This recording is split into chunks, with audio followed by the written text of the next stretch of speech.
सद्गुरु साईनाथ महाराज की जय। श्री सच्चिदानंद सद्गुरु जिलेमुड़ अनुसया माता की जय। श्री सच्चिदानंद सद्गुरु भरद्वाज महाराज की जय। गुरुदेव दत्त। సద్గురు శ్రీ సాయినాథుని యొక్క సాన్నిధ్యంలో ఆచార్య ఇక్కడ భరద్వాజ మాస్టర్ గారి యొక్క ఆశీస్సులతో ఈరోజు మాస్టర్ గారు జిలేముడి ఆశ్రమంలో ఉన్నప్పుడు జరిగిన సంఘటనల యొక్క ఆంతర్యాన్ని, అమ్మ మాటల్ని మనకి హృదయానికి హత్తుకునే విధంగా అమ్మ మాటని అమృత ధారగా చేసి మాస్టర్ గారు మనకు అందించారు. అంటే వేదాలు మనకు అర్థం కాదు, వేదాలు ఉపనిషత్తులు వచ్చాయి, అది మనకు అర్థం కాదు. అందుకని కృష్ణ భగవానుడు గోపాలుడై వేదాలు ఆవులైతే గోపాలుడు ఆ పాలు పితికి ఇచ్చింది భగవద్గీత. అంటే ఏంటి? ఆవు యొక్క రక్తం మీద పాలుగా మారుతుంది. వేదాల యొక్క సారమే భగవద్గీత. అట్లాగే భరద్వాజ మహర్షి గారు అమ్మ తత్వం అంతా కూడా మనకి పరిభాషలో ఏం అర్థం కాదు. పిల్లల్ని కనటం, పిల్లల్ని పెంచటం అన్న మనకేం అర్థం అవుతుంది? అది వేదం అనుకుంటే మాస్టర్ గారికి ఇచ్చిన నిర్వచనం చూసావా, అది పాలధార. పాలధార కన్నా కూడా అమృతధార. ఆ ధారని మనం ఎంతగా పానం చేస్తామో అంతగా మనకి శక్తి ఉంటుంది. దేహశక్తి కాదు, మనోశక్తి పెరుగుతుంది. మనిషికి కావాల్సింది మనోశక్తి. దేహశక్తి ఎంత భారంగా ఉన్నప్పటికి కూడా మనోశక్తి లేదనుకోండి, వాడు దిగజారుడే. దేహం బలహీనంగా ఉన్నప్పటికీ మనోశక్తి పెరిగిందనుకోండి, వాడు బలాఢ్యుడు. మనోధైర్యం, మనసక్తి మనోధైర్యం. ఆ ధైర్యం ఉందనుకో, దేని లెక్క చేయం, శరీరం లెక్క చేయం. ఆ ధైర్యాన్ని ఇస్తుంది మహాత్ముల యొక్క వాక్కులు. అటువంటి ధార అమృతధారే ఇది జిల్లేముడ మా అమ్మ దగ్గర మాస్టర్ గారు మనకు అందించింది. ఉత్తమమైన పూజా విధానం అంటే ఏమిటి? ఎవరి బరువు బాధ్యతలను వాళ్ళు సక్రమంగా నిర్వర్తించడమే. ఆ బరువు బాధ్యతలు చూసేవరి భర్త అని చెప్పుకున్నాం. అంటే సర్వాన్ని మనకు రక్షించేవాడు స్థితికర్తవాడు భర్త. మనకి సృష్టికర్త, స్థితికర్త, లయకర్త. స్థితికర్త ఎవరు? మహావిష్ణువు. సృష్టికర్త బ్రహ్మ, స్థితికర్త మహావిష్ణువు, శివుడు లయకర్త. స్థితి అంటే ఏంటి? మన యొక్క భాగోగం చూసేవాడు, మనం భరించేవాడు. అందుకని ఆ మహావిష్ణువు భర్త రూపంలో మనకు దర్శనమిస్తున్నాడు అనే భావన పెంచుకోవాలి. ఎట్లా అండి? ఇప్పుడు లౌకికలో నా భర్త అలా ఉన్నాడండి, నేను ఎలా ఉండదు, నా మనసు నిలకడేది కాదు కదా, నిలబడదు కదా అని అనుకుంటాం, సహజంగా అనుకుంటాం. అది భర్త కావచ్చు, భార్య కూడా కావచ్చు, రెండు వైపులా ఉంటారు. అన్నప్పుడు మనం దాన్ని ఏం చేసుకోవాలి? ఇది మనం ఒక పరీక్షగా తీసుకొని, అది ఒక సాధనగా తీసుకొని, ఎందుకంటే ఇందులో మనం బయటపడాలి. ఈ జననమన చక్రం నుంచి మనం బయటపడాలి. వద్దా ఆ బురదలో కూర్చుంటామా, అటు కూర్చుంటాం అనుకుంటే అవసరం లేదు. ఎటువంటి బయటపడాలి. ఎటువంటి బయటపడాలంటే బుర్రపోయిన తర్వాత ఏది దొరుకుతుందా అని వెతుకుతాం కదండి. అది తాడా కథ ఏదైనా సరే పట్టుకొని బయటపడే ప్రయత్నం చేస్తామో అదే ఇది. సంబంధ బాంధ్యాల గురించి చెప్పుకుంటున్నాం. భార్యాభర్తల అనుబంధం యొక్క విధానం చెప్పుకోబోతున్నాం. భార్యాభర్తల అనుబంధం యొక్క ప్రతిరూపం ఏది అంటే పవిత్ర రూపం ఏది? అమ్మ ఆశ్రమంలోకి ఒక నూతన దంపతులు వచ్చారు. వాళ్ళు చట్టా పట్లేసుకొని ఖుషిగా వస్తున్నారు. చూసేవాళ్ళకి అనిపిస్తుంది, అబ్బా అన్నోని జంట అండి అనిపిస్తుంది కదమ్మా. వాళ్ళు మాట్లాడుకుంటూ, చేయి పట్టుకుంటూ, మన గుళ్ళో చూస్తూ ఉంటాం కొత్తగా పెళ్ళిన వాళ్ళు. ఆ భార్య వచ్చి భర్తకి బొట్టు పెడతా ఉంటుంది. మీరు చూసారో లేదు, నా కంట్లో పడుతుంది. చూడలేదు మీరా? దేవాలయం చూడండి ఎలా ఉంటుందో. అబ్బా ఎంత అన్యాయం అండి వీళ్ళిద్దరు. భార్య భర్త అంటే భర్త చూడు వినయంగా పెట్టించుకుంటున్నాడే అని ఆడవాళ్ళకి అనిపిస్తుంది కదా. మగవాళ్ళకి అనిపిస్తుంది, ఏంద్ర వీడికి పెట్టుకుంటున్నాడే అని వీళ్ళకి అనిపిస్తుంది. ఇలాగా అలా వచ్చినప్పుడు అన్యోన్యంగా ఉండని చెప్పేసి అందరూ పొగుడుతున్నారనమాట. వెంటనే అమ్మంది, వారి బాంధవ్యం నాకు సంతృప్తికరంగా లేదు, వాళ్ళ బాంధవ్యం నాకు సంతృప్తికరంగా లేదు, మీరేదో దాన్ని ఆహో అనుకుంటున్నారే, మరి అట్లయితే ఎలాగమ్మా? ఏంటి ఆదర్శ దాంపత్యం? మీ ఆదర్శ దాంపత్యం అలా అనుకుంటుంది. మరి ఆదర్శ దాంపత్యం ఎలా ఉంటుంది చెప్పండి? ఆదర్శ దాంపత్యం ఎలా జీవనం అవుతుంది చెప్పండి? జీవనం అంటే జీవించడం అండి, బతకడం వేరే. ఆదర్శ దాంపత్యంగా నటించడం వేరే, ఉండడం వేరే. అలా ఎలా చెప్పన్నాడు? ఇప్పుడు పరోక్షంగా వాళ్ళ గురించి చెప్పలే, పరోక్షంగా భార్యాభర్తలకు అన్యోన్య దాంపత్యం గురించి చెప్పేది. అంటే ప్రత్యక్షంగా కాకుండా పరోక్షంగా అని చెప్పారు. ఏమని చెప్తున్నారంటే, అన్యోన్య దాంపత్యంలో పరస్పరం గౌరవం ఉండాలి. పరస్పరం అంటే ఏంటి? ఒకరికి ఒకరు గౌరవం ఉండాలి. అది అన్యోన్య దాంపత్యం అన్నా, ఆదర్శ దాంపత్యం అన్నా. మరి గౌరవం ఉందా?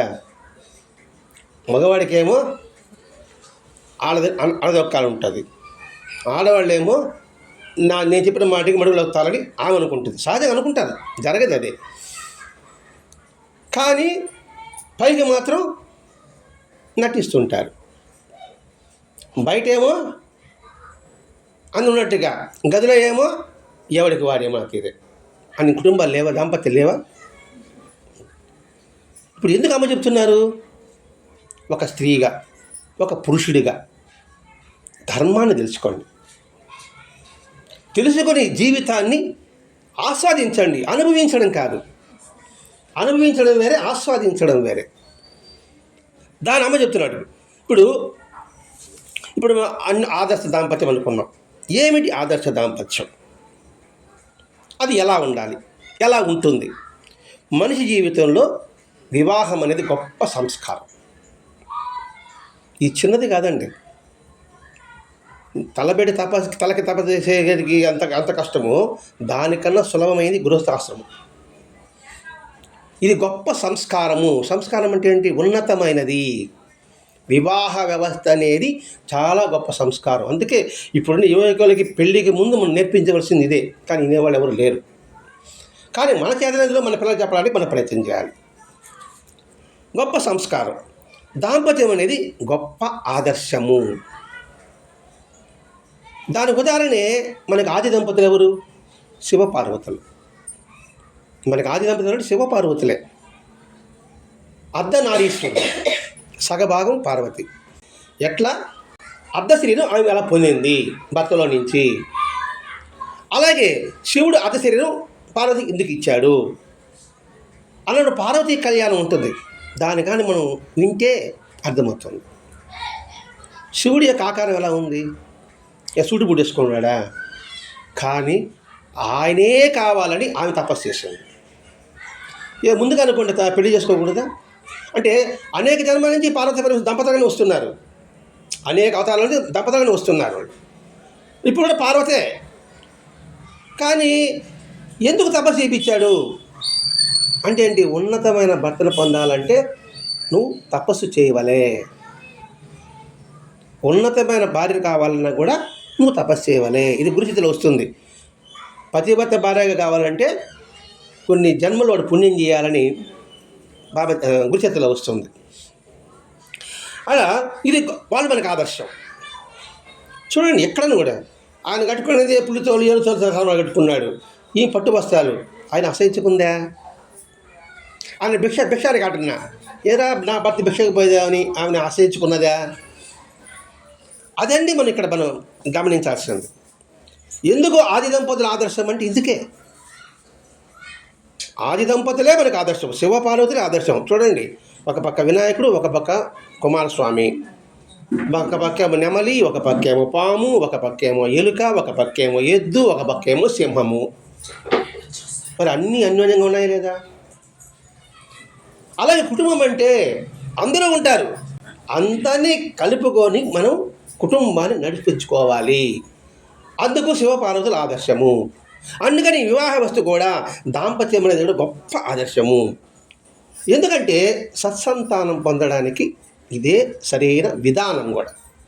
ఎందుకు సత్సంతానం? సమాజానికి నువ్వు మంచి అందించాలి కదండి. మన మనసు గజిబిజిగా ఉంది అనుకోండి, భార్యకి గజిబిజిగా, భర్తకి గజిబిజిగా, వాళ్ళిద్దరు కలిశారనుకోండి, పిల్లలు ఎలా ఉంటారు? అందుకని మైండ్ ఫ్రెష్ చేయడం కోసమే వేద మంత్రాలతో వివాహ వ్యవస్థ. వారికి అర్థమైనా కాకపోయినా ఆ శబ్ద ప్రకంపనలు అనేది వాళ్ళ మనసుకు తాగుతుందని పెద్దలు వాచ. అందుకని దంపతులు విష్ణు లక్ష్మిగానే మనం చూడాలి. అందుకే తలంబరాలు పోస్తామంటే వాళ్ళు ఎత్తే తలంబరం ఇంకా భయం కాదు. ఎదురుగా విష్ణు ఉన్నాడు, ఎదురుగా లక్ష్మి ఉంది, ఇలా పోస్తాం మనం. దేవుడికి ఎలా పోస్తాం మనం? ఇలాగే పూజ చేస్తాం కదండి. ఆ భావంతో తలంబరాలు పోయాలి. మన భావం వచ్చి వాళ్ళకి తగులుతుంది. వాళ్ళు అయినప్పుడు వాళ్ళకి సత్సంతానం కలుగుతుంది. ఎందుకు అంగళం కట్టేటప్పుడు మేళం పెద్దగా వాయించమంటారు? ఎందుకని? ఏదో ఒక అపసకరం ఒకటి ఉంటుంది, అది వినపడకూడదు అని సంగతి. ఎందుకు పెద్దలకి అక్షరం నేర్పించుకుంటుంటారు అంటే వాళ్ళకి పెద్దల ఆశీర్వాదం మంచి జరుగుతుందనే ఉద్దేశంతో. ఇంతటి విధానం ఉందండి దాంపత్య జీవితంలో. అదేం చేస్తుందంటే సత్సాంగం అయిన తర్వాత పితృరుణ నుంచి మనం బయటపడేస్తుంది. విభూతి కలిగించిన తర్వాత సృష్టి అనే క్రతువు ఉంది. అది జయప్రదంగా నిరవధికంగా ఉండడానికి అవకాశం ఉంటుంది. సృష్టి లేకపోతే ప్రపంచం ఎట్లా ఉంది? అందరూ సన్యాసులు అయిపోయారు అనుకోండి, ఇంక సృష్టి ఎలా జరుగుతుంది? సృష్టి క్రమం జరగాలి కదా. అందుకని భగవంతుడు వివాహ వ్యవస్థ ఆదర్శంగా చెప్పాడు. ఇదే జనక మహారాజు మనం విన్నాం. ఆయన విదేహుడు, ఆ రాజ్యంలో ఉంటూ కూడా ఆయన జ్ఞానవంతుడు అని చదువుకున్నాం. ఆయనే కాదు, ప్రియవ్రతుడని ఒక ఆయన ఉన్నాడు. ప్రియవ్రతుడని ఒక ఆయన ఉన్నాడు. ఆయన చిన్నప్పటి నుంచి వైరాగ్యంతో ఉన్నాడు. రాజ్యం ఉంది. అంతైన తర్వాత వాళ్ళ నాన్నేమో ఇతను వివాహం చేయాలంటాడు. నాకు వివాహం వద్దు, నాకేం వద్దు, నేను సన్యాసిగా అయిపోతానన్నప్పుడు అప్పుడు బ్రహ్మ సాక్షాత్కరిస్తాడట. సాత్కారించి ప్రియవతి చెప్పి నువ్వు అలా ఉండకూడదు నాయన, నువ్వు వైరాగ్యంతో ఉన్నావు కాదండి. వివాహం చేసుకుని గృహశాస్త్రం స్వీకరించి నువ్వు ధర్మంగా పరిపాలన సత్సంతానం పొందిన తర్వాత అదే నీకు మోక్షము, దానికి వివరణ ఇస్తాడనమాట. తర్వాత ఆయన వివాహం చేసుకుంటాడు. వివాహం చేసుకుంటే ఒక 6 మంది పిల్లలు పుట్టి 2 మాత్రం సన్యాసికి వెళ్ళిపోతారు, 4 మాత్రం రాజ్యంలో ఉంటారు. రాజ్యంలో ఉంటే కూడా ఈయన సక్రమ ధర్మపరిపాలన చేసుకుంటూ వానప్రస్థం చేస్తాడు. ఆ తర్వాత సన్యాసి. అందుకే అండి ముందు బ్రహ్మచారం, తర్వాత గృహస్థము, తర్వాత వానప్రస్థము, తర్వాత సన్యాసము. ఎందుకు ఆశ్రమాలు పెట్టారు? 1 by 1 ఒకేసారి మన సన్యాసం అవ్వడం అంటే అది వీలు కాదు. కాబట్టి ఆ ప్రియవతుడికి ద్వారా కూడా మనం నేర్చుకోవాల్సింది. ఇప్పుడు మన ఋషులందరూ కూడా గృహస్థులే కదండి. వశిష్ఠ మహర్షి, వ్యాస భగవానుడు, గ్రంథాలు ఆలోచించండి, వాళ్ళు గృహస్థులే కదా. మరి గృహస్థులే అయినప్పుడు మనం ఎందుకు గృహస్థులకు దూరంగా ఉండాలి? అంటే గృహస్థుల యొక్క ధర్మం చాలా శ్రేష్టమైంది అని భావించు. తద్వారానే ధర్మ అర్థ కామమోక్షాలు మనం పొందగలం. నాతి చరామి అంటాం పిల్లప్పుడు. అంటే ఏంటి? నీతో పాటు నేను నడుస్తుంటాను అని చేయని వదలను, ఏదో దాని అర్థాలన్నీ ఉంటాయి ఇక్కడ. అందుకే సహధర్మచారిణి అంటారు. నా రిపేర్ అన్నారు కదా, సహధర్మచారిణి. ఎవరికి? పురుషుడికి. నీతో పాటు ధర్మ మార్గం నడపడానికి ఆమె ఒకటే తెలుస్తుంది. పూజ చేసేటప్పుడు చెప్పండి, ధర్మపత్ని సమేత. విన్నారు ఎప్పుడన్నా? మరి ఆ పత్ని యొక్క విశిష్టత చూడండి. ఇక్కడ ధర్మపత్ని సమేత అంటాడే కానీ ధర్మపతి సమేత అనరు. ఈ పదాలను మనం వినుంటాం కానీ మనకి ఏదో అయ్యూరు చెప్తున్నాడు అని భాష అంతే. ధర్మపత్ని అంటే ఏమిటి? ఆ పత్ని వీడు ధర్మంగా ఉండడానికి ఆమె సహాయపడుతుంది. ఆమె లేకపోతే నువ్వు ధర్మానికి పనికిరావు. భార్య లేదనుకోండి, ఏ వ్రత చేయలేదనుకోండి, అర్హత లేదు. ఇది తెలుసుకున్నాడు అనుకోండి, పత్ని యొక్క అంటే భార్య యొక్క విషయం తెలుసుకున్నాడు అనుకోండి, ఎంత జాగ్రత్తగా మెలుగుతాడండి, ఎంత అన్యోన్యంగా ఉంటారండి, ఎంత ప్రేమ ఆప్యాయత అన్యోన్యంగా ఎలా ఉంటుంది అసలు వాళ్ళ యొక్క జీవితం మనం వస్తే మనకి ఎంతటి ఆనందం ఉంటుందో. అలాగే ఆ ధర్మ అర్థ కామ మోక్ష, ధర్మబద్ధంగా డబ్బు, ధర్మబద్ధంగా కోరికలు, ధర్మబద్ధంగా మోక్షం భార్యతో పక్కన ఉంటే అది సాధించడానికి అనువైన సాధనమే వివాహ వ్యవస్థ. నాకు మోక్షం వద్దు, వద్ద నువ్వు 10 లాక్ 1 లాక్ పడు ఎవడు వద్దని నిన్న అది తింటుంది, అది పడుకుంటుంది, అది సంభోగం చేస్తుంది, అది భయపడుతుంది. దానికి నీకు తేడా ఏమున్నది? నువ్వు మనిషివి, నీకు ఆలోచన శక్తి ఇచ్చారు. ఈ మనిషి నుంచి మహనీయుడు కావడానికి నీకు అవకాశం ఇచ్చారు. నీకు వేదాలు వచ్చింది, పురాణాలు వచ్చాయి, అవన్నీ పక్కన పెట్టి సద్గురువు వచ్చారు. ఒక్కొక్క యుగాన్ని, ఒక్కొక్క కాలాన్ని, ఒక్కొక్క ప్రాంతంలో ఒక్కొక్క సద్గురువు ఉన్నాడు.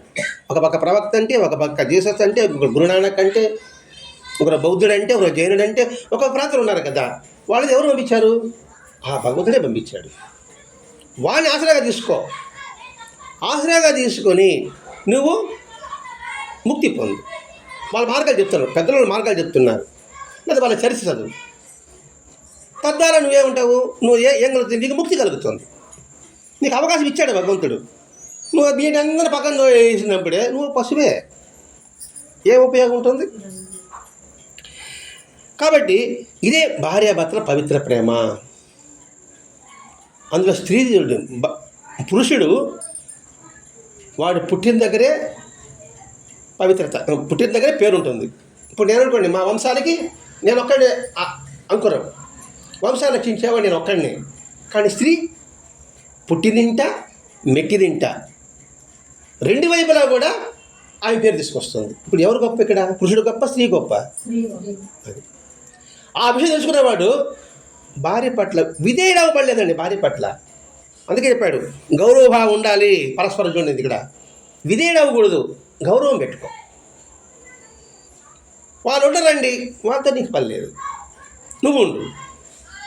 ఇప్పుడు కాలం అంటే ఎవరండి ఏమంటారండి, భర్త ఏమట్లుంటాడని ఒకరు అంటారు, రేపు భార్య చెప్పిన మాట ఇంకొకటి అంటాడు. ఇప్పుడు నేను అనుకోండి, నా భార్య సక్రంగా లేదనుకోండి, నేను నా డ్యూటీ సక్రంగా చేసుకుంటా.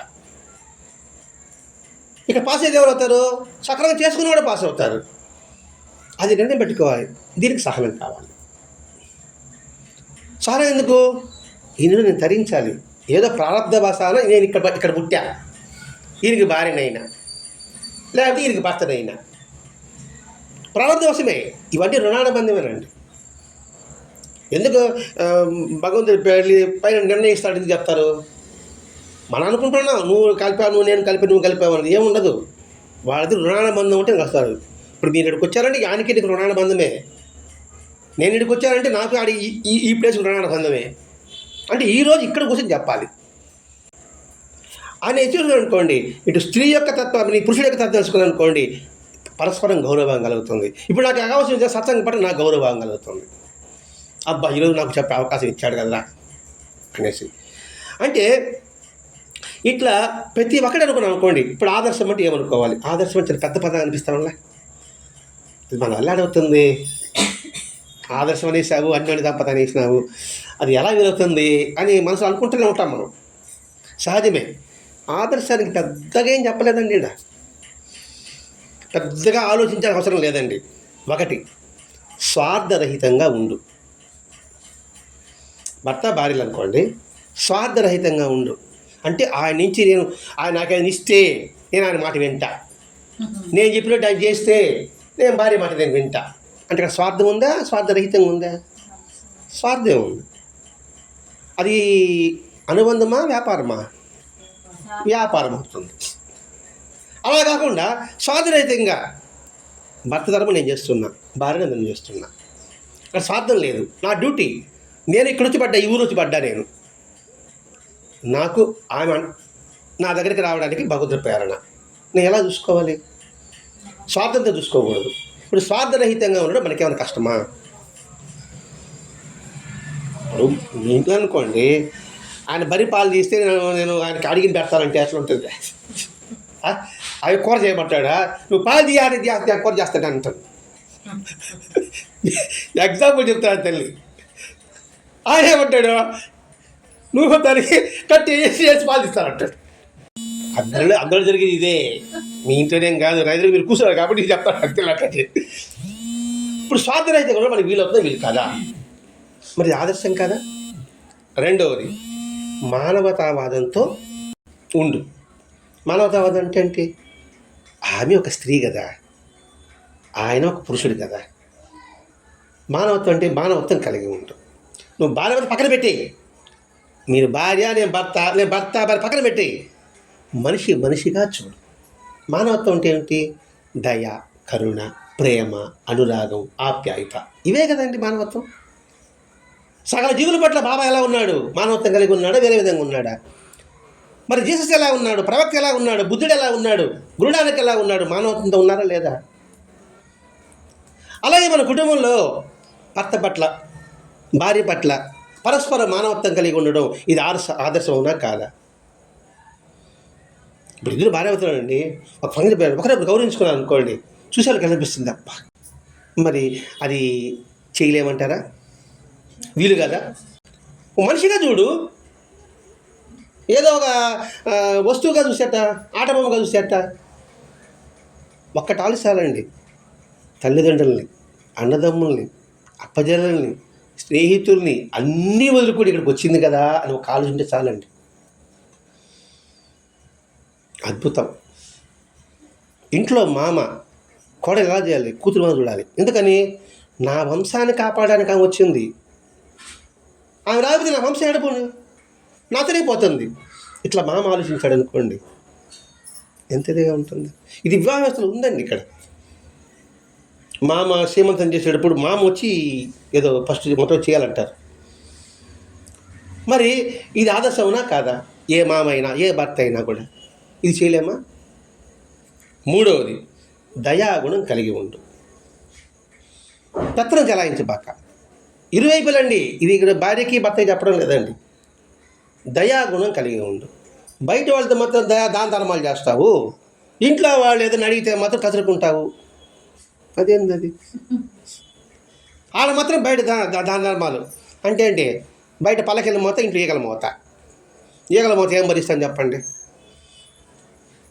మరి దయ కలిగి ఉండు. ఆ దయ కలిగిన ఆదర్శం అవునా కాదా? చూడండి, నాలుగవది, మోసము ద్రోహచింత లేకుండా ఉండు. మోసం అంటే ఏంటి? ఎదుటి తెలియకుండా ఏ పని చేయొద్దు. ద్రోహం చేయబాక.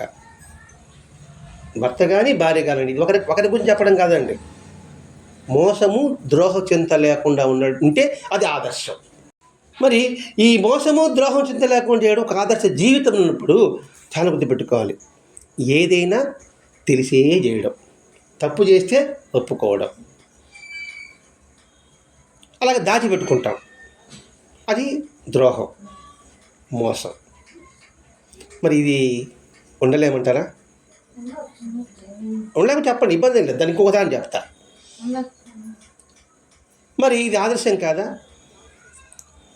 ఇప్పుడు నేను చేసిన పొరపాటు ఆమె చెప్తాను, ఆమె చేసిన పొరపాటు నేను చెప్పుకుంటాము, ఇద్దరు సర్దిద్దుకుంటాము. లేదు నువ్వు తప్పే చేసావంటే ఆమె చేసి నువ్వు తప్పే చేసావు, పాత కాదు ఎత్తి ముందరేసి కూర్చుంటావు, అంతే కదా. నువ్వు ఎందుకు చేసావు? నువ్వు అప్పుడు అలా చేసావు కదా, నువ్వు చెప్పలేదు కదా అప్పుడు, నేను ఇప్పుడు చెప్పలే. నాలుగవది, పక్కవాడికి మన వలన నష్టం రాకుండా జాగ్రత్త పడు. పక్కవాడికంటే ఇంట్లో సంగతి మాట్లాడుకుంటాం మనం. ఇంట్లో ఆడబిడ్డలు ఉంటారు, మరుదులు ఉంటారు, అత్తలు ఉంటారు, మామలు ఉంటారు, తోడికోడలు ఉంటారు కదండి. మన వల్ల వాడికి నష్టం రాకూడదు. నువ్వు నష్టపడా పర్వాలేదు, మన వల్ల వాళ్ళ బాధ కలగకూడదు అని ఆలోచించామనుకోండి, ఎంత గొప్ప తపస్సు అండి ఇది. నా వల్ల ఎదుటి వాడు నష్టం కలగకూడదు అంతే అని ప్రతి ఒక్క పనిలో కూడా సరే, ఇది నా పనే, నేను చేయను, నీ పని నువ్వు చెయ్యి, తోడుకోడు ఉంటుంది, అదే కదా అండి. నిద్రలేసే ఆమె పని ఆమె తల పడుకుంది అనుకోండి, ఆమె పని నేను చేస్తాను. మరి ఈ సర్దిద్దుకోలేమా? ప్రతి ఏదైనా అందుకే వివాహం ఎందుకు గొప్పది అని చెప్తున్నాడండి ఇక్కడ. వివాహం ఎందుకు గొప్పది అని చెప్తున్నాడండి ఇక్కడ. ఇవన్నీ అలవర్చుకొని మనకు నేర్చుకున్నాం అనుకోండి, అద్భుతం. ఈ జన్మకే మనం తరించగలం. మాస్టర్ చెప్తే ఈ జన్మకే నువ్వు తరించగలవు, ఇంకొన్ని జన్మలు కూడా వెళ్ళా. ఇప్పుడే ఇంక జన్మ లేకుండా పోయే స్థితి కూడా మనకి అవకాశాలు ఇస్తున్నాడు. కానీ ఇది స్థిరంగా ఉండదు. మనసు చంచలం కృష్ణ. చంచలమే నువ్వు ప్రయత్నం చేసి నువ్వు నిరంతరం చేస్తున్నావు అనుకోండి, నువ్వు ఓడిపోయినా గెలిచినట్టు లెక్క. ప్రయత్నం చేస్తూనే ఉన్నావు, అది ఫలితం రాలా, కానీ నువ్వు గెలిచినట్టే. ఇవన్నీ ఎవరు చేస్తాడండి అని మానుకున్నావు అనుకోండి, మొదట ఓడిపోయినట్టు లెక్క. ఆరోది, సత్యవాదన కలిగి ఉండు. ఎప్పుడు సత్యమే చెప్పు. అబద్ధం అనేది ఉండకూడదు, అసత్యం అనేది ఉండకూడదు. మరి ఆ సత్యవాదన ఉండలేమంటారా? సత్యంగా ఉండలేమా? 7వది, మన చుట్టూ ఉన్న వారిని ప్రేమించు. ఇప్పుడు బయట వచ్చాం. ఎక్కడి నుంచి వచ్చాము? ఇంట్లో నుంచి బయట వచ్చాం. ఇంతవరకు ఇంట్లో చెప్పుకున్నాము. చుట్టూ ఉన్న వారిని ప్రేమించు అంటే బయట సమాజం, మన వీధిలో వాళ్ళు, మన పక్కింటి వాళ్ళు, మన ఎదిరింటి వాళ్ళు. ఇక్కడ ప్రేమించడం అంటే వాళ్ళు పోయి పట్టుకుని ఉండడం కాదండి. స్వార్థం లేకుండా వారికి తోడు నీడగా నిలబడి ఉండడం, లేదా అందరినీ తన రూపంగా చూసుకోవడం. బైబిల్ చెప్తారే, ఎదుటివారి నీ వల్ల నువ్వు ప్రేమించంటారే, నువ్వు ఎలా ప్రేమించుకుంటావో అలా ఎదుటివారిని ప్రేమించంటాడు యేసుక్రీస్తు. మరి నన్ను అందరూ గౌరవించాలనుకున్నప్పుడు నేను ఎదుటివారిని గౌరవించు, ఎదుటివారిని ప్రేమించు. నష్టమే ఉంది ఇందులో. కాదు విదిల్చే పనే ఉండదు. ఒక చిన్న చిరునవ్వు మనిషి కనబడితే, ఒక్క నవ్వు అది చూడండి ఎలా ఉంటుందో, అద్భుతంగా ఉంటుంది. ప్రతి ఒక్కరి ఒక్క చిరునవ్వు అడ్డవే అనుకోండి, అబ్బా ఆమె నవ్వు చూడాలనిపిస్తుంది అంటారు వాళ్ళు. ఆమెతో మాట్లాడాలనిపిస్తుంది. అది మగవాడైనా ఆడవాళ్ళైనా కూడా సరే. మరి ఆ నవ్వే ఎంతటి ప్రేమ కురిపించిందండి అనేది. పోనీ ఇవన్నీ ఆదర్శాలు కావా? మరి ఎందుకు భయం మనకి? ఆదర్శం ఏదో పెద్ద భయపడి పెద్ద అనుకుంటున్నాను, ఎందుకు మనకు భయం? ఇవన్నీ ఆదర్శాలే. ఇందులో పెద్ద కష్టపడాల్సింది ఇది చేయలేము అనేది. ఇప్పుడు మనం 7 చెప్పుకున్నాం. ఈ 7 చెప్పుల్లో ఇది చేయలేమని ఒకటి చెప్పండి చూద్దాం. దీన్ని ఏది చేయలేము, ఏది సాధ్యం కాదు. ప్రతి ఒక్కటి సాధ్యమేనండి. మన 8వది, దీనికి అంతటికి కూడా మన మనస్సాక్షి మనకు అండ. నా మనస్సాక్షి తెలుసు నేను సరిగా ఉన్నాను లేదని సంగతి. ఎదుటివారు ఏమనుకో నాకు సంబంధం లేదు. నేను ఇంట్లో గౌరవంగా ఉండా. మామూలుగానే ఈ పని చేయకూడదుమా మంచి చెప్పారనుకోండి, అది కసురుకూడదు అనుకోండి, మీకు సంబంధం లే. మీరు ఆమె బాగు కోరారా చెడు కోరారా? పొరపాటు పని చేసిందండి, ఇలా చేయి బాకమని చెప్పానంటే ఇదేం పోయింది, నువ్వెందుకు అడిగేది అని అంటారనుకోండి, మీ మనసు అంటుంటుంది, చివుక్ అంటుంది. ఎవరో మనం మంచి చెప్పినామే అంటారు సంగతి. చివుక్ అనకూడదు. నేను చెప్పా ఆమె ఏమన్నా అనుకోండి. ఇప్పుడు మిమ్మల్ని దుర్మార్గురాలు అని అంటారు, పిసినారి అని అంటారు. అది పేరు అనుకోండి, అదొక పేరు అనుకోండి. మీకు ఏదో పేరు పెట్టుంటారు, గౌరమ్మో ఇంకొక అని చెప్పుంటారు. ఇదొక పేరు ఎగస్టాపనికి వచ్చింది, పిసినారి అనే పేరు నాకు అనుకున్నాను అనుకోండి. పోయా, నేను పిసినారి అయితే కదా బాధపడాలా? ఈ పిసినారి నేను పిసినారి కాదు కదా, నేను అందరికి ఇస్తున్నాను కదా, ఇదే అనుకుంటాడు వాడు. అనేసి వాడు వెళ్ళిపోతాడు. వాడేమో మనం వదిలిపెడతాం దాన్ని ఏమన్నా. అదండి ఇక్కడ మన మనస్సాక్షే మనకు అండ. ఆ మనస్సాక్షే దైవం. ఆ మనస్సాక్షే మనకి ఆత్మస్వరూపం. ఎందుకు చెప్పాలంటే ఆదర్శ దాంపత్యానికి ఎన్ని లక్షణాలు ఉన్నాయో సంగతి ఇక్కడ వివరించుకుంటూ వస్తున్నామండి. ఇక్కడ ఇప్పుడేమన్నాము? పరస్పరం గౌరవం ఉండాలని చెప్పుకున్నాం. ఏ అనుబంధంలో అయినా నిజమైన మర్యాద మనన ఉన్నవంటే అక్కడ నిరంతరమైన భౌతిక సాన్నిధ్యం ఉండాలని ఏమీ లేదు. దగ్గరగా ఉన్న ఏమీ లేదు. ఏంటి? పరస్పరము మర్యాద మనన. మర్యాద అంటే గౌరవించడం అంటాం మనం.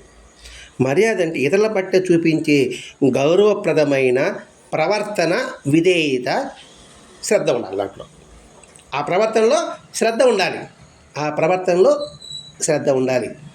ఏదో మొహట్ అనేసేసి లోపల అనడం కాదు. అది మర్యాద అనిపించుకోదు.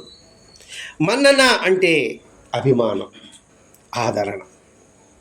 ఎప్పుడైతే పరస్పరం ఉంటే వాళ్ళ దగ్గర ఉన్న దూరంగా ఉన్నా కూడా వాళ్ళ గౌరవ ఎప్పుడూ ఉంటుంది, ఆదరణ ఎప్పుడు ఉంటుంది, ఎప్పుడు గుర్తుపెట్టుకుంటే ఉంటారు వాళ్ళు. తల్లి బిడ్డలంది కానీ, సోదరి సోదరులంది కానీ, భార్యాభర్తలంది కానీ మనసులో యథార్థమైన గౌరవాలు ఉంటే చాలు. మనసులో యథార్థమైన గౌరవాలు ఉంటే అది చాలు. అలా గౌరవంగా ఉన్నప్పుడు నువ్వు కలిసి ఉన్నా కలిసి లేకపోయినా ఇబ్బంది లేదు. ఆ గౌరవం ఎందుకో కలిసి ఉండవచ్చు, కలిసి నిద్రించవచ్చు, కానీ ఆ గౌరవ భావం మాత్రం ఉండాలి. కానీ మేమే భార్యాభర్తలు అన్నట్లుగా ఒక పెద్ద ఘనకార్యంలాగా ప్రపంచానికంతా చాటి చెప్పినట్లుగా ప్రవర్తించడం నాకు నచ్చదు. అమ్మ చెప్తున్నారు ఇక్కడ. మేమే ఆదసంపతులుగా, అంతేగాని పెళ్ళికి ముందు షూటింగ్ చేసుకుంటుంటారు. పెళ్ళికి ముందే మీరు చూసారా లేదు, పెళ్ళికి ముందే ఫోటోలు తీసుకోవడం, వీడియోలు తీసుకోవడం ఇది చేస్తున్నారు. ఏమంటారు దాన్ని? ప్రీ వెడ్డింగ్ అంటారు, ప్రీ వెడ్డింగ్ షూట్ అంటారు. పెళ్ళికి ముందు అలా చేయడం సబబా? చివరి వరకు అలా ఉంటారంటారా? ఉండగలుగుతారా? అందుకే మేమే పెద్దగా ప్రపంచానికి ఇప్పుడు కొంచెం పెళ్ళికి పోయినప్పుడు పెళ్లి ముందు షూటింగ్ అంతా టీవీలో చూపిస్తూ ఉంటారు. మీరు చూసారు ఇప్పుడు పెళ్ళిళ్ళు?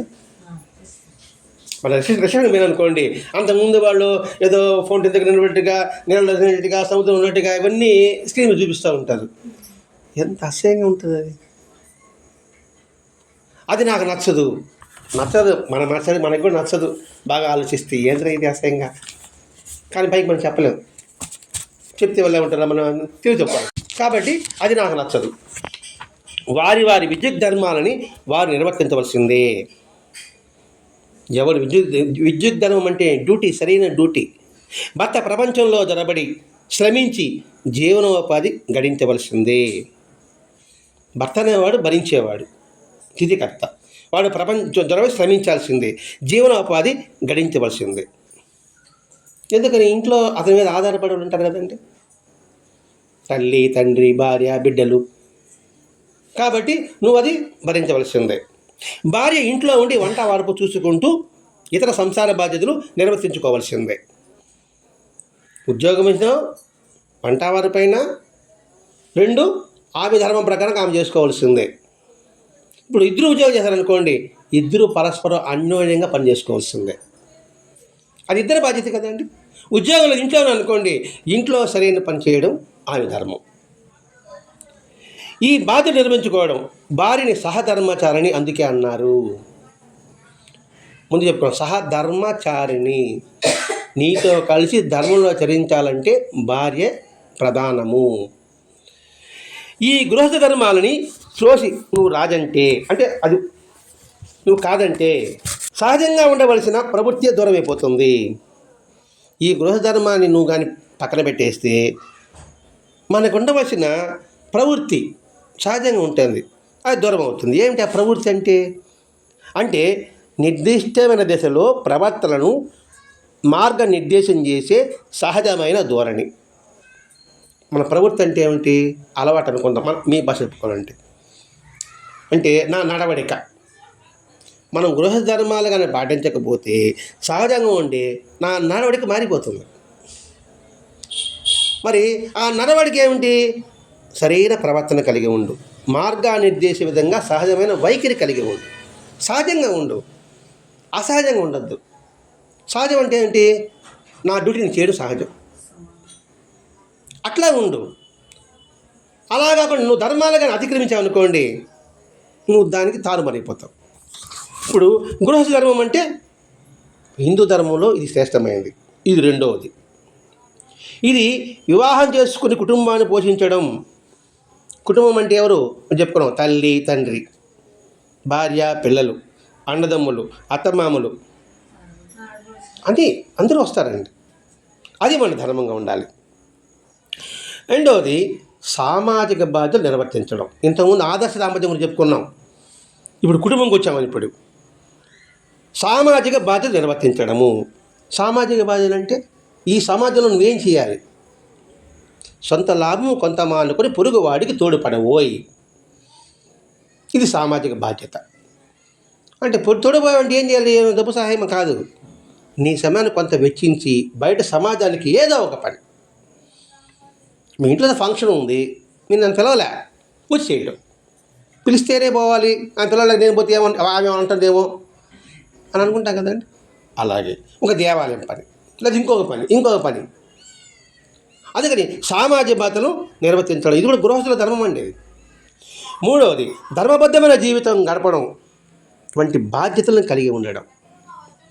మన జీవితంలో ధర్మబద్ధమైన జీవితంగా ఉండాలి. అంటే ఎక్కడ అధర్మం అనేది ఉండకూడదు, అలా గడపండి. ఈ దశలోనే ధర్మ, అర్థ, కామ, మోక్షంపై దృష్టి పెడతారు. ధర్మం అంటేనే కర్తవ్యం అండి, అర్థం అంటే సంపద, కామం అంటే కోరిక, మోక్షం అంటే సంతృప్తి. అంటే ఈ దశలోనే ఈ 4 నీకు సంక్రమిస్తుంది. గృహస్థు అంటే అర్థం ఏంటి? ఇంట్లో ఉండేవాడని అర్థం. గృహస్థు అంటే ఇంట్లో ఉండేవాడని అర్థం, ఇంట్లో నివసించేవాడని అర్థం. గృహస్థు అనేది ఒక వ్యక్తి జీవితం ఒక కీలకమైన కాలం అండి. ఇది టర్నింగ్ పాయింట్. ఇందులో తరించడానికి, తరించకపోవడానికి ఇదే. తరించడానికి సులభమైన మార్గం, ఒక turning point. 10th class pass అయితే టర్నింగ్ పాయింట్ అంటారు కదండి చదువులో. అలాగే ఈ గృహస్థ జీవితం కూడా ఒక టర్నింగ్ పాయింట్ అనే విషయం ఈ గృహస్థ ధర్మంలో మనకు కనిపిస్తుంది. కష్టసుఖాలు రెండింటినీ స్వీకరించే భర్త భార్యకు నేర్పాలి. ముందు భార్యకి తర్ఫీదు ఇవ్వాలి. కష్టమైన సుఖమైన ఇద్దరం పంచుకోవాలి. సుఖం వస్తే నా మొగుడు గొప్పోడు, కష్టం వస్తే నా మొగుడు పనికిరాదు, ఇవి మామూలుగా సహజంగా చూస్తూనే ఉంటాం. అలాగే భర్త భార్య విషయంలో, భార్య భర్త విషయంలో. అందుకనే ముందుగానే భర్త కష్టమైన సుఖమైన. అందుకే అండి సత్సంగం ఎందుకు పెట్టాడంటే ఇందుకే పెట్టాడు. ఎందుకు భర్తే నేర్పాలంటున్నాడు? వీడు 12 సంవత్సరాలు బ్రహ్మచారం తీసుకొస్తాడు కదండి. అర్థమే బ్రహ్మచారం అంటే గురువు దగ్గర శిష్యరకం పొంది వస్తాడు కదా. మామూలుగా 5 సంవత్సరాలు అవుతానే గురుకులంలో పంపించేస్తారు. ఇప్పుడు గురుకుల పాఠశాలలాగా. ఆడ ఎంత క్రమశిక్షణ ఉంటుంది. గురుకుల పాఠశాల బయట వచ్చిననుకోండి చాలా క్రమశిక్షణతో ఉంటారు వాళ్ళు. అలాగే వీళ్ళు పురుషుడు 12 ఏళ్ళు గురువు దగ్గర పాఠం నేర్చుకుంటాడు, అంటే క్రమశిక్షణ నేర్చుకుంటాడు. నేర్చుకున్నాడు కాబట్టి వచ్చి భార్యకి చెప్పగలుగుతాడు. అందువల్ల భర్త భార్యకి నేర్పాలి. కష్టాలు ఇదే సుఖమని స్వీకరించే సత్తువ ఆమెకు అందించాలి. కష్టాలను కూడా ఇదే సుఖం అనుకొని స్వీకరించే సత్తువ. సత్తువ అంటే ఏమిటి? శక్తి. ఈ కష్టమే సుఖము అనే విధంగా ఆమెకి తర్ఫీదు ఇవ్వాలట. ఈ తర్ఫీదు ఇవ్వాలంటే మనం ఒక సినిమా పోవాలి. ఏ సినిమా పోతాము? గుండమ్మ కథకు పోతాం. గుండమ్మ కథకు పోతామా? సినిమా చూసాము గుండమ్మ కథ. చూసినాం కదా. దాంట్లో చూడండి, ఒక ఏమో పొగరబోతు, ఇలా రకం కావాలంటారు ఒక ఆమె. ఇంకొక ఆమె ఏమో పెళ్లి చేసుకుని అత్తగారింటికి పోయి అందరిని సంతోష పెడుతుంటుంది. ఈయన మార్చాల, ఇది అబ్బచెల్లెలు కదా, ఈయన మార్చాలనేసి భర్త ఆయన పెళ్లి చేసుకునేసి ఏదో మాయమడి పెళ్లి చేసుకుంటాడు. తర్వాత ఇంట్లో బయట వచ్చిన తర్వాత చాలా కష్టపెట్టిన తర్వాత, కష్టపడి పని చేసుకుంటా అంటారు కదా, ఆమె రాణిగా బతికింది. ఇక కష్టపడి కొంచెం కష్టంగానే ఉంటాయి కదా. అప్పుడు ఆయన చెప్తాడు కదండి సినిమాలో. అంటే అక్కడ పాట కూడా పాడతారు. ప్రేమ యాత్రలకు బృందావనము నందనవనము ఏలను. చూసిపోడా, ప్రేమ యాత్రలకు బృందావనము నందనవనము ఏలను. చూడండి, ప్రేమ యాత్రకి బృందావనం ఎందుకు, నందనవనం ఎందుకు? ఆ ప్రేమ బృందావనము ఇక్కడే కనబడుతుంది, నందనవనము ఇక్కడే కనబడుతుంది. మారడానికి తోటమాల చేస్తాడు. ఏది వాళ్ళ తోటకే తోటమాల చేస్తాడు. కులుకులొలుకు చెలి చెంతనుండగా వేరే స్వర్గము ఏలను. ఆహా ఆహా ఆహా అంటారు కదండి.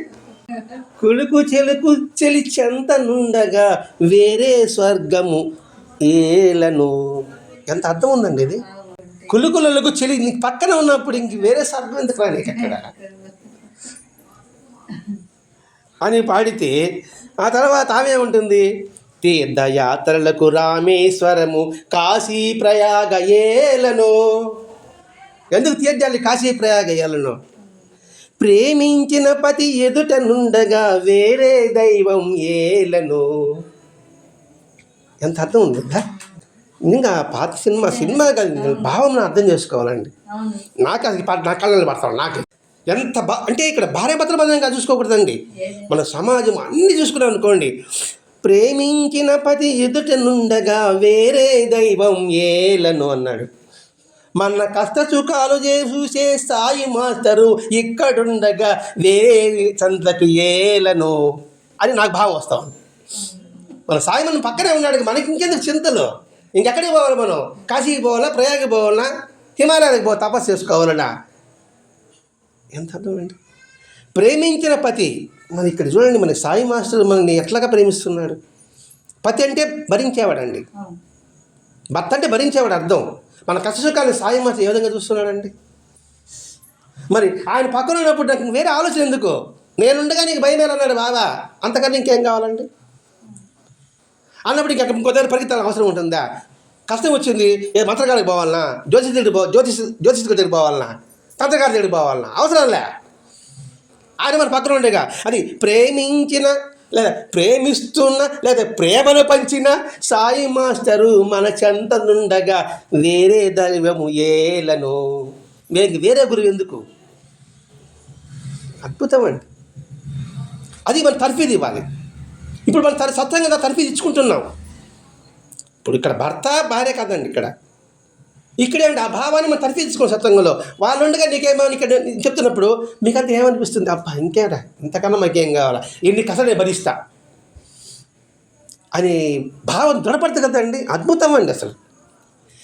కన్నవారనే మరుపు చేయొచ్చు అన్ని ముత్తటలు తీర్చగా ఆమె వాడుతుంది మళ్ళీ చూడండి.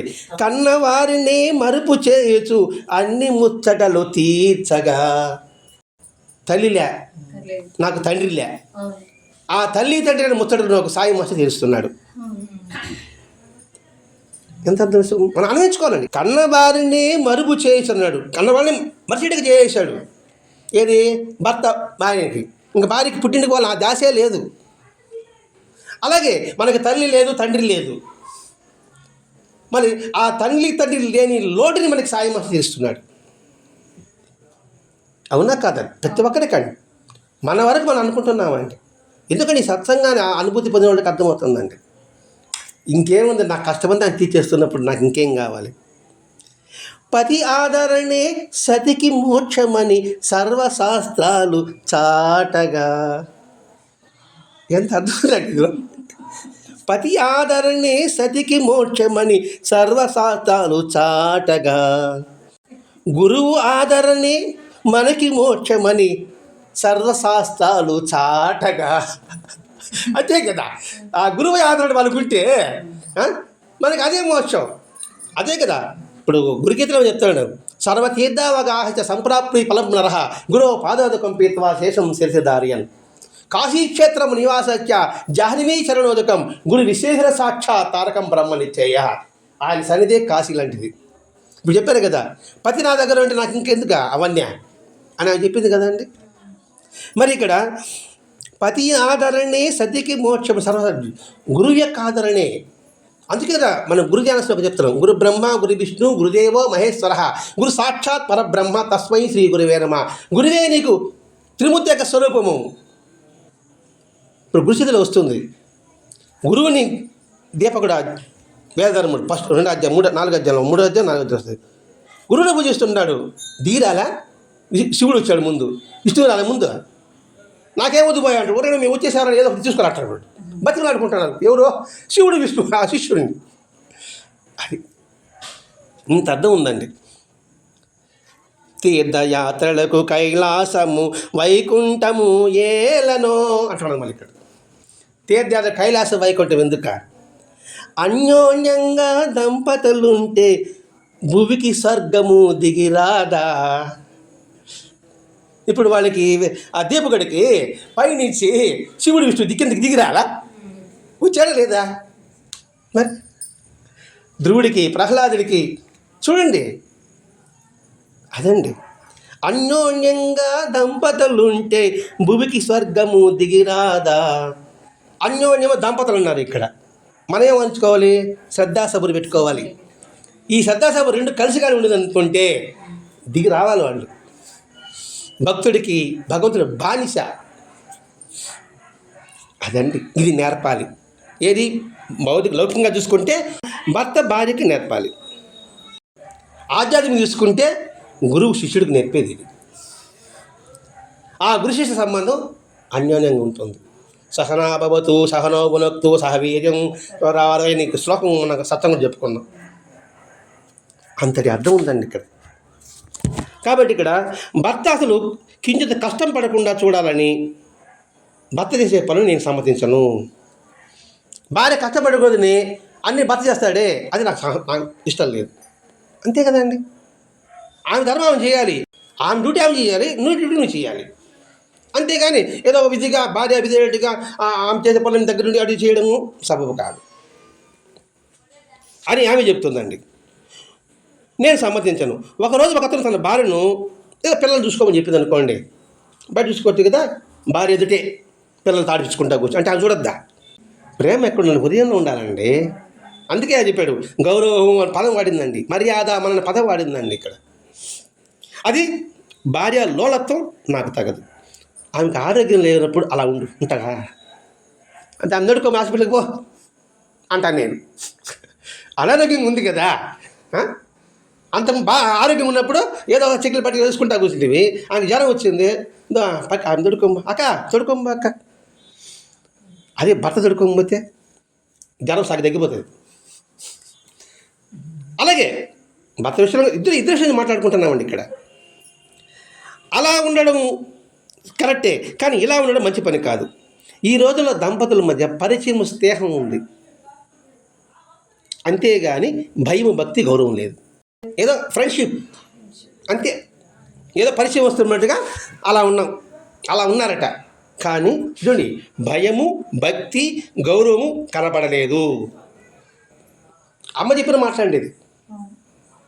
ఇక్కడ భయము, భక్తి, గౌరవం అంటే ఏమిటి? అది కూడా మనం చూసుకోవాలి కదా. భయం అంటే అనుకున్నాం ఏదో భయపడ్డవా అని. భయం అంటే ఏంటంటే, ఇప్పుడు ఒక పెద్ద ఆయన వచ్చాడు అనుకోండి, ఆయనకి అన్నీ తెలుసు అనుకోండి, ఆయన వస్తాడంటే మనం ఎలా ఉంటామండి మనసులో? మరి వస్తాడు పెద్ద ఆయన, ఇంట్లో కూర్చోబెట్టుకుంటాం అనుకోండి, కూర్చోబెట్టుకుంటానే మరి మెల్లగా మాట్లాడు, పెద్దగా మాట్లాడొద్దు, ఆయనకేం కావాలో చూసి పెట్టు అంటే ఏంటి? ఆయన విలువ తెలుసుకున్నాం మనం. ఇప్పుడు ఆయన విలువ తెలిసినప్పుడు భయం ఏర్పడుతుంది. అలాగే భర్త విలువ తెలుసుకో, భార్య విలువను తెలుసుకొని వారి పట్ల భయం కలిగి ఉండు. భయం అంటే దీనికి అర్థం అదండి. మరి ఇప్పుడు భార్య కరెక్ట్గా ప్యూరిటీ అనుకోండి, చిన్న పొరపాటు చేయాలని భయపడతాడు భర్త. భర్త ప్యూరిటీ అనుకోండి, భార్య చిన్న పొరపాటు చేయాలని భయపడతాడు. అది నిజమైన భయం. అంటే చూడండి, భయం, భక్తి, గౌరవం మనం స్టార్టింగ్ చెప్తుంటాం. అంతేగాని స్నేహం అంతా ఉంది కాదు, అది టెంపరీ అంతా. అంటే ఏంటి? ఆయనలోని గొప్పతనం నువ్వు గుర్తించు, నీలోని గొప్పతనం గుర్తించినప్పుడు మాత్రమే భయం ఏర్పడుతుంది. కాబట్టి ఇప్పుడు భగవంతుడి పట్ల మనకి ఎందుకు, దేవుడి పట్ల భయం అని ఎందుకంటారు? ఆయన గొప్ప మహిమ కలవాడు, మహత్యం కలవాడు. అందుకని దేవుడు అంటే మనం ఏం చేస్తాడేమో. మరి మన ఇంట్లో కూడా అంతే, భర్త పట్ల అలాగా ఉండే, భార్య పట్లగా ఉండు. అలా ఎవరు ఉన్నారు? కాబట్టి అలా ఉండాలి అని చెప్తున్నాను ఇక్కడ. భక్తి, భయం అన్నాం, మన భక్తికి వచ్చాడు. ఇప్పుడు భక్తి అంటే ఏంటి? ఆ దేవుడి మీద కావచ్చు, లేకపోతే గొప్ప ప్రవచనకర్త మీద కావచ్చు, లేకపోతే మహాత్ముల మీద బట్టి కావచ్చు. ఎలా ఉంటుంది? అంకిత భావం ఉంటుంది. అంకిత భావం అంటే ఏంటి? సరెండర్. ఇంకోటి ఏముంటుంది? ప్రేమ ఉంటుంది. మూడోది ఏముంటుంది? ఆరాధన ఉంటుంది. అది భక్తి. ఇప్పుడు నేను భక్తుడు అనుకోండి, నాకు అంకిత భావం ఉందా? అంకిత భావం అంటే ఏమిటి? శరీరం, ఇంద్రియం, ప్రాణం, అర్ధసదన బాంధవాన్ ఆత్మధారాదికం సర్వం సద్గురుభ్యో నివేదియే. నాకే సంబంధం లేదు, అన్నీ నీకు నివేది చేసిన, నువ్వేం చేస్తావు చేసుకో. నీట ముంచినా పాల ముంచినా భారం నీదే. ఈ పదం విన్నాం మనం. అందుకే రమణ మహర్షి అంటారండి, జ్ఞానం కన్నా శరణాగతి సులభం అంట. జ్ఞానం కన్నా నాకు జ్ఞానం తెలిసామే, నీ కాలు పట్టుకున్నా నువ్వేం చేసి సులభం ఇది. అందుకే ఇది మార్గాల కిషోర న్యాయం అంటారు దీన్ని. పిల్లి సులభం. పిల్లలు పెట్టేస్తాడా, ఆ చిన్న పిల్లకి ఏదో ఇబ్బంది అంటే జ్ఞానం నడుస్తుంది. పిల్లి ఆడో ఉంటుంది, పరిగెత్తుకుంటూ వస్తుంది, వెతుకొని దాన్ని అట్టం పెట్టుకునేసి సేఫ్గా కుదిరి పెడుతుంది. అది మార్కెట్ కిషోర న్యాయం ఉంది. అది కోతి పిల్ల కట్టుకునే ఉంటుంది. కోతి పక్కన కూర్చుంది అనుకోండి, వెంటనే పిల్ల పక్కన కూర్చొనేస్తుంది, చూస్తూ ఉంటుంది. ఈ కోతి ఇలా అంటుంది, పెద్ద కోతి, తల్లి కోతి. ఈ పిల్ల ఉన్నదే దాన్నే చూస్తూ ఉంటుంది. ఎందుకు? ఎప్పుడు ఎగరుతుంది, కక్క పట్టుకోవాలా. కష్టం కదా మనకి, చూస్తూనే ఉండాలా. ఎందుకు వచ్చిన బాధ? సాగా నాకు అజ్ఞానం నడుస్తా వచ్చేస్తాడు ఆయన. మన పరిస్థితి అండి శరణాగతి. అందుకే శరణాగతి చెప్తున్నాడు మనకి సులభంగా. అది అంకిత భావం, ప్రేమ మరియు ఆరాధన ఒకరి పట్ల ఒకరు. భగవంతుడి పట్ల భక్తుడికి, భక్తుడి పట్ల భగవంతుడికి. భక్తునికి భగవంతునికి అనుసంధానం అంబికా దర్బారు భక్తి. దానికి అర్థం ఉందండి. అంబికా దర్బాది భక్తుడికి భగవంతుని అనుసంధానం అన్నారు. అంబిక అంటే అమ్మని శక్తి స్వరూపం. దర్బార్ బయట అయితే సామనాడు కడ్డి పెట్టుకుంటాం, శక్తి స్వరూపం. ఏది ఇది దీనిలో శక్తి ఉంది, ఇది అంబిక శక్తి ఉంది కాబట్టి దానికి పుల్ల ఉంటుంది కదండి, ఆ పుల్ల ఈ శరీరం. దానికి ఏముంటే సుగంధ ద్రవ్యాలు ఉంటాయి. వనమూలికలు తయారు చేసింది, అది కూడా అంబిక వనమూలికలు తయారు చేసింది అంటారు. ఆ వనమూలికలు అద్దబడింది అంటే ఏమిటి? సహజమైన గుణాలతో అనమాట. వనమూలికలు ఏంటి? సహజంగా ఉంటుంది, దానికి మిక్సింగ్ చేయరు. ఎందుకు ఆయుర్వేదం అంటే మిక్సింగ్ ఉండదు కదండి. ఏదో చిట్టాకు తెస్తారు, ఇటు పత్రి పెడతారు, చేస్తారు కదండి. ఇప్పుడు వాడిపోయిన పూలతో కూడా కడ్డీలు తయారు చేస్తున్నారు, తెలుసా? సహజంగా. ఆ సహజంగా పరిమళం ఎప్పుడైతే ఉంటుందో ఆ శక్తి, అంబికా శక్తి వెలిగించినప్పుడు ఇదేం చేస్తుంది? అంతటా వ్యాపిస్తుంది. అంతటా వ్యాపించడానికి ఏంటి? ఆ భక్తుడికి మనం ఈ వాసన, ఈ భక్తుడికి అలా పోయినప్పటికీ ఇలా వచ్చి ఇద్దరు కలిసి ఆ భక్తుడు భగవంతుడు అనుసంధానం కలుస్తుంది.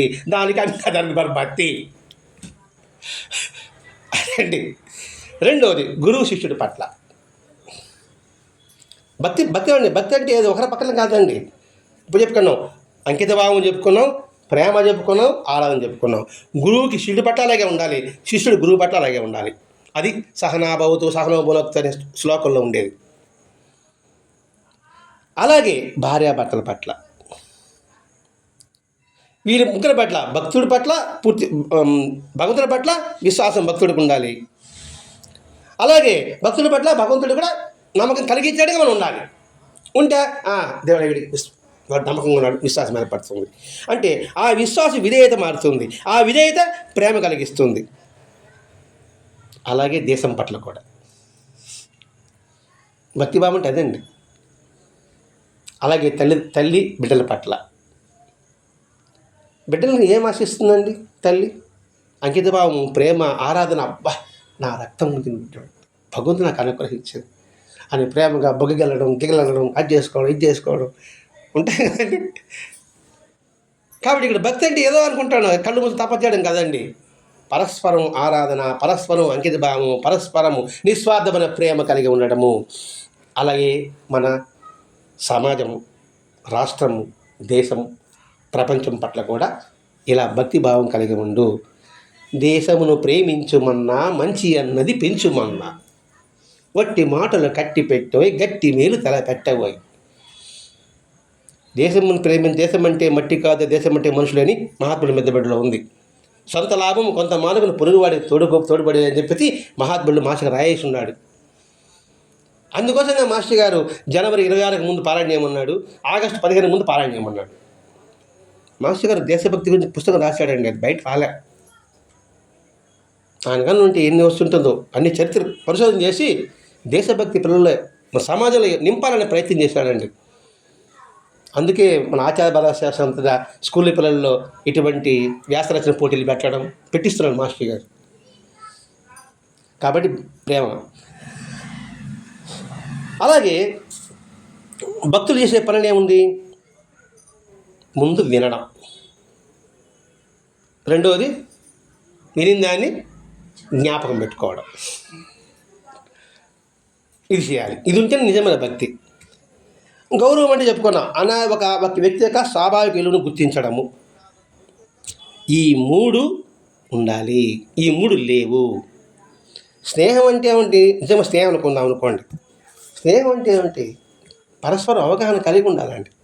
ఆ తర్వాత ఎవరు అడిగారు, దంపతుల మధ్య స్నేహం ఉండకూడదా? ఉండొచ్చు, హద్దుల్లో ఉండాలి. ఉండకూడదు, హద్దుల్లో ఉండాలి. ఎలా ఉండాలి? భక్తి ఎవరైనా పెంచే విధంగా ఉండాలి, అంటే పెరిగే విధంగా ఉండకూడదు. ఆ స్నేహం కూడా, ఆ స్నేహం అంటే ఏమిటి? ఆనందంగా కలిగి ఉండడం, ఆటలాడుకోవడం, నవ్వుకోవడం చెయ్యి, కానీ హద్దు దాటకూడదు. 10 మందిలో అనుకోండి, నా భార్య నేతాలు చేస్తా, హాస్యంగా అని అంటాను, కానీ ఆ మనసు నొచ్చుకుంటుందా? అలాగే భార్య కూడా భర్త పట్ల కూడా, మా ఇంట్లో ఇట్లా చేస్తాడండి అని పెద్దగా చెప్తాను నేను 10 మందిలో. ఇంట్లో హాస్యంగా ఇద్దరితో మాట్లాడుకోండి, ఇబ్బంది లేదు. నవ్వుకోండి, సరదాగా పడుకోండి, ఇబ్బంది లేదు. 10 మందిలో ఉన్నప్పుడు ఎలా ఉండాలి అది చెప్తుందండి ఇక్కడ. అందుకే అండి స్నేహం అంటే ఏమిటి? సహవాసము, సాన్నిహిత్యం అండి. అది అలా కాకుండా ఆకలి తీర్చుకున్న ఆహారం ఉన్నట్లుగా వారి అవసరాలు తీర్చుకునేందుకు వారు కలిసి ఉన్నట్లున్నది నేటి దంపతులు. దీనికి విడమ చెప్పాల్సిన అవసరం లేదు. అంటే ఆకలి తీర్చుకునేందుకు ఆహారంలాగా అలా ఉన్నారు నేటి దంపతులు. అంతేగాని వేరే పరమాశయం వాళ్ళకి లేదు. ఇంకా భౌతిక వాంఛ పరితృప్తి కన్నా మించిన పరమాశయం లేనట్టుగా ఉంటున్నారు ఇప్పుడు. అది కాదు గృహస్థ జీవితం, అది కాదు ఆదర్శ దాంపత్య జీవితం చెప్పండి. మరి ఇక్కడ అమ్మ ఉద్దేశించిన పరమాశయం ఏమిటి అంటే మనం ఇప్పుడు చెప్పుకున్నాం. అమ్మ అభిప్రాయాలు మనకి అర్థమవుతున్నాయి. ఏ గుడిలోనో విగ్రహేతుడో కాక దైవత్వే మూర్తి భవించిన అమ్మ సన్నిధిలో వివాహం చేసుకోవటం శుభంగా భావిస్తారమ్మంది. అంటే అమ్మ సన్నిధిలోనే వివాహం చేసుకోవాలని అప్పుడు అమ్మ సన్నిధిలో పెళ్లి చేస్తారు. అప్పుడు వధువు చే వరునికి, వరుని చే వధువుకి పాదావనం చేపిస్తుంది. ఆయన భర్త భార్యకి నమస్కారం చేస్తుంది, భార్య భర్తకు నమస్కారం చేపిస్తుంది. భర్త భార్యకి నమస్కారం చేయడం సాంప్రదాయం కాదని మనం అనుకుంటాం. అక్కడ అమ్మ చేపిస్తుంది. అంటే ఇక్కడ ఏంటి? ఆమె అమ్మ శక్తి స్వరూపం, నువ్వు విష్ణువు స్వరూపం, నువ్వు శక్తిని పూజించు. ఇప్పుడు రామకృష్ణ పరమహంస శారదామాతని ఆమెకు పూజ చేస్తాడండి. ఒకడు శిష్యుడు, ఏంది ఈయన అన్ని కాంతాకన్నా దూరంగా ఉంటానని చెప్తాడు కదా, ఈయన గదిలోకి వినాడే, ఏం చేస్తాడు చూద్దామని సైగా కిటికీ తుంగి చూస్తున్నాడు రూమ్లో. వాళ్ళిద్దరు ఏం చేస్తున్నారు అనే సంగతి ఈమె కొంచెం పూజ చేస్తున్నాడు.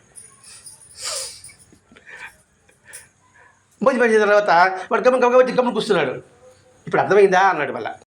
అది ఇక్కడ అమ్మ భర్తకి ఆమె నమస్కారం. ఎందుకంటే పరమాశ ఏంటి? మోక్ష ప్రాప్తికై సాధనంగా ఇక్కడ సూచితమైంది. ఏకమైన ఆత్మకు ప్రత్యక్ష స్వరూపాలే వధూవరుడు. సపరేట్ కాదు, ఒకే ఆత్మ వీళ్ళిద్దరూ, దానికి ప్రత్యక్ష స్వరూపులే వధూవరులు. ఒకరినొకరు ఆ శక్తి అవతారంగా పరస్పరించడం, సేవించడమే వారి ఆశయంగా ఉండాలి. ఇదే పాతిపత్య బంధం అన్నా, ఏకపత్ని వ్రతం అన్నా. మగవాడికి ఉంది, ఆడవాళ్ళకి ఉంది. ఆడవాళ్ళకి పాతిపత్యం, మగవాళ్ళకి ఏకపత్యమత్యం. ఏకపత్యం అంటే ఏంటి? భాషని ఒక పిల్లాన్ని కట్టుకోవడం కాదు, మనసులో భగవాడ ఎదుటి పరస్త్రీని ఏ విధంగా భావించాలి. మనసులో అనుకున్నా కూడా ఏకపత్యం పోయింది ఆడికి. మరి ఇంత వివరణ అమ్మ ఇస్తున్నారంటే మరి ఆ దాంపత్యం అంటే ఎలా ఉంటుందండి? అలాగే భార్య కావచ్చు, భర్త పురుషుడు కావచ్చు, స్త్రీ కావచ్చు అండి, మనసులో కూడా. ఎందుకు పాతివ్రత్యం అని చెప్పాడు? దీని సంగతే మనం గుడి స్పష్టంగా చెప్పబడి ఉంది. అందరు గుడి చేస్తే ఆడవాళ్ళు తిడతాను అనుకుంటున్నారు. ఆడవాళ్ళు తిట్టడం ఉండదు, మన ధర్మాన్ని గుర్తు చేస్తుంది అన్నమాట. అక్కడ బంగారు బొట్లు భర్త పాద్యందానికి సంకేతం. అందుకే అమ్మ దానికి అభిషేకం చేసి కళ్ళకి అద్దుకుని తీర్థం స్వీకరిస్తారు మాంగళ్యధారని. 3 ముళ్ళు వేయటం అంటే త్రిపుటి స్వరూపమైన సృష్టిలో వారిని ఏకీకృతం చేస్తుంది. అంటే ఏంటి? బ్రహ్మ విష్ణు మహేశ్వరి యొక్క సృష్టి లయ 3 కలిస్తేనే. అది ఆడవాళ్ళకి. మగవాళ్ళకి జంజం వేసుకుంటారు కదండి, ఈ జంజంలో కూడా చూడండి 3 పోగులు, 9 పోగులు, 3 ముళ్ళు. ఆడవాళ్ళకి మంగళసూత్రం ఎంత పవిత్రమో, మగవాళ్ళకి ఈ గాయత్రి అంత పవిత్రము. ఇది ఒక ప్రత్యేక ఆడవాళ్ళకి చెప్పరండి, ఇద్దరికి ఉంది. కానీ ఇక్కడ ఏంటంటే పురుషాధిక్యం పెట్టేశారు మన పూర్వీకులు. అది అట్లాగే కంటిన్యూ అయిపోయింది అన్నమాట. భార్య అంటే అణిగమునిగి ఉండాలి, దాని నుంచి బయట పడ్డానులే, దాని దగ్గరనే వాతావరణం అట్లాగే ఏర్పడుతుంది. శిష్టాచారాన్ని పండితులకు వరుడు వధువును పూజించడం ఆశ్చర్యకరంగా కావచ్చు, అంతే కదా, మగవాడేంది ఆయన పూజించేది సంగతి. కానీ ఇది ఉపనిషత్తులోనే యజ్ఞవల్క మహర్షి భర్త భార్యని ప్రేమించేది భార్య అని కాదు, ఆత్మస్వరూపంగా ప్రేమిస్తున్నాడని దాని అర్థము అని ఉపనిషత్తులో చెప్పబడి ఉంది. నా దృష్టిలో ఒక వితంతువులు అని వచ్చిందనమాట. నా దృష్టిలో వితంతువు అనేది లేదు. వితంతువు అన్నాడు వాళ్ళు లేదు. భౌతికంగా భర్త ఎదుట ఉండకపోవచ్చు, కానీ భర్త చరణాలు ఆమె గుర్తున్నంత కాలము ఆమె ముత్తైదువే. ఇంత చక్కగా చెప్పిందండి.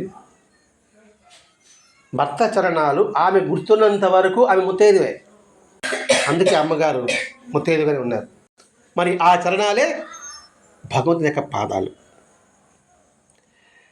బాల్యంలోనే వైద్యం చెందిన పూస్త్రీ ఆమె పరిస్థితి ఏంటి అని మన ప్రశ్న. వారి రూపం కూడా తెలియదు. అంటే ఇంతకుముందు 5 ఏళ్ళకి 6 ఏళ్ళకి పెళ్లి చేసేవారు కదా అప్పట్లో. ఇప్పుడు రామకృష్ణ పరంతో కూడా అంతే, 7 ఏళ్ళకి పెళ్లి చేశారు. తర్వాత ఆమె ఇప్పుడు 10 ఏళ్ళ తర్వాత భర్త దగ్గరకు వస్తుంది.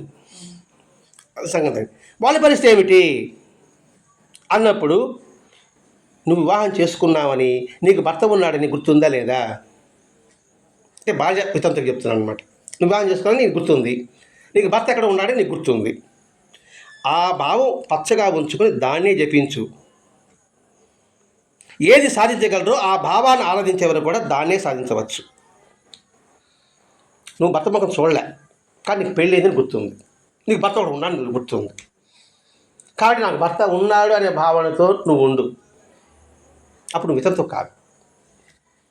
వాళ్ళు ఏ ఫలితం అయితే పొందుతారో అటువంటి ఫలితం నువ్వు పొందవచ్చు. లేదా ఏదో ఒక రూపం పెట్టుకో, దాన్ని ధ్యానించు అని ధైర్యం చెప్పింది. మాస్టర్ గారి విషయం జరుగుతుందండి. అలా జరిగినప్పుడు ఆ పువ్వులు పెట్టుకోకూడదు, అది పెట్టుకున్నప్పుడు ఆయనకి బాధపడుతున్నప్పుడు చెప్తాడు, అది పుట్టుకతో వచ్చిన ఆభరణాలు, దాన్ని ఎందుకు తీసేయమంటాం? అది కాదండి ఇప్పుడు సాంప్రదాయం కదా అని అంటారనమాట. సాంప్రదాయమా? సరే, ఇంతకుముందు సహగమనం ఉంది కదా, అది చేస్తారు ఇప్పుడా? చేయమని చెప్పు. అప్పుడు ఈ ధర్మాన్ని పట్టుకుంటాం. చక్కగా చెప్పాడండి. కాబట్టి ఈ ఆచార ధర్మాలంతా పరం ఇదండి. అసలు ఆ విధంగా చేయనప్పుడు చేసే కార్యక్రమాలు చూస్తుంటే మనసు చూక్ అంటుంది. సాటి స్త్రీ అనే భావన కూడా లేకుండా పోతా ఉంది. అదేంటి ఆచారం అని అంటాం కదండి. అది ఎంత క్షోభ పెడుతుంది సంగతి గుర్తించలేకపోతున్నాం. అదేం చెప్పండి. అక్కడ అమ్మ అన్నదను మంగళసూత్రం అభిషేకించి తీర్థ స్వీకరించడం అందరికీ తెలిసిన విషయమే. ఎందుకు ఆ మంగళసూత్రం రోజు అభిషేకం చేస్తుంది, ఆ తీర్థం తీసుకుంటుంది. అది భగవంతుని పాదాలు. మార్గదర్శకంగా ఉండేందుకే ఈ నియమాలన్నీ ధర్మాలన్నీ పాటిస్తుంటారు. సింపుల్ చెప్పేసింది. నువ్వు మార్గదర్శనం ఉంటే ఈ నియమాలు ధర్మాలు ఉండదలుచుకున్న వాళ్ళు పాటిస్తారు. పసుపు తాడు బంగారు బొట్టు ఏం చెప్తాయి అని ప్రశ్నించుకుని సమాజం బొట్లు భర్త పాదాలు. నీ కంటాన్ని ఉంచుతున్నారంటే శాశ్వతంగా తన పాదాలను నీతో బంధించి ఉంచుతున్నాడన్నమాట. ఎక్కడన్నా ఉండని, ఏమైనా చేయని, నీ హృదయంలో మాత్రం అతని పాదాలు సర్వదా ఉన్నాయి. ముక్తి సాధనకి ఇంతకన్నా సులభమైన సాధన ఇంకోటి స్త్రీలకు లేదు అని ఆమె స్పష్టంగా చెప్పేస్తుంది.